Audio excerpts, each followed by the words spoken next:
It was the best of times, and it was the worst of times.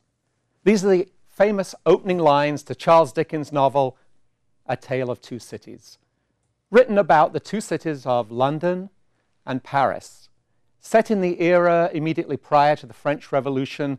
In fact, the year was 1775. Fellow Toastmasters, I'd like to share my own tale of two cities with you, but this time, let's advance 200 years to the year 1975. I was a young man of 20, living not in London or even Paris, but in the small provincial town of Crewe, which is located in the Cheshire countryside, a dairy farming area. In the US, think of Wisconsin and a town like Appleton. Crewe to Appleton, except it didn't have the distinguishing feature of being the birthplace of Harry Houdini.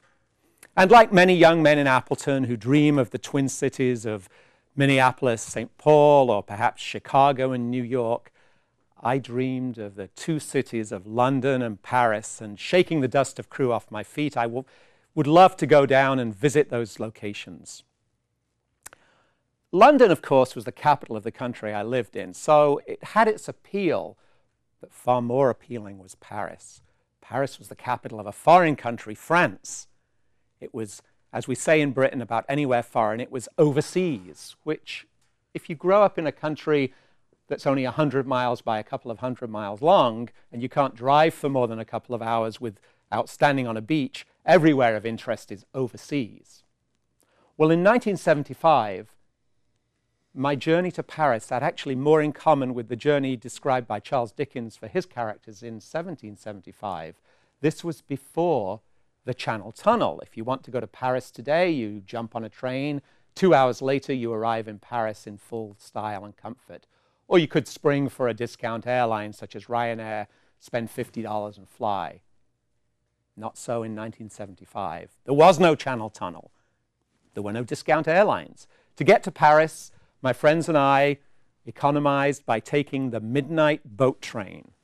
We'd leave London on the stroke of midnight, chugging through the dark English countryside and arriving at the port of Dover in the wee small hours, where we'd make our way up the gangplank and onto the Channel ferry, walking by the stevedores with their long-handled brooms dipped in disinfectant, who were busy swabbing the sides of the ferry, removing the rainbow-hued evidence left by the seasick passengers who'd come over from France that day. In the wee small hours, we'd leave London, hoping for or praying for smooth seas or at least a strong stomach. We'd then arrive in France just as the dawn was breaking. And a full 12 hours after leaving London, at noon the next day, we'd step off the train into Paris. Now, I don't know if it was because of the lack of sleep or just being in a foreign country, but Paris always had a mythic and dreamlike quality about it. The gendarme directing traffic in the street outside didn't have the truncheon or nightstick but used by the unarmed British policeman. He was packing a pistol. Arrête ou je tire! The very streets seemed to run with red wine. And I remember my friends and I sitting in a small zinc bar in the town, in the region of Montmartre, listening to the accordion music drifting in through this door, when a portly gentleman arrived at the bar with a little French poodle behind him.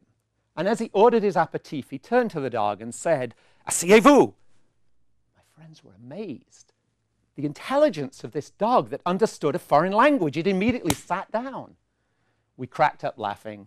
And those were the kind of incidents that we saw throughout the rest of the weekend as we rode the elevator up to the top of the Eiffel Tower, as we enjoyed the cafes of the left bank and walking along the Seine. But soon enough, it was time to go home again, and we had to board that midnight train, this time leaving the Gare du Nord in Paris, heading for the French coast, onto the vomit-stained vessel, where we returned to the English port of Dover, and 12 hours later back to London. London, of course, had its appeal. Back in the 60s, it had been swinging London, but unfortunately I was too young and never swung. So I was back in London again, with Paris just a distant memory, except on my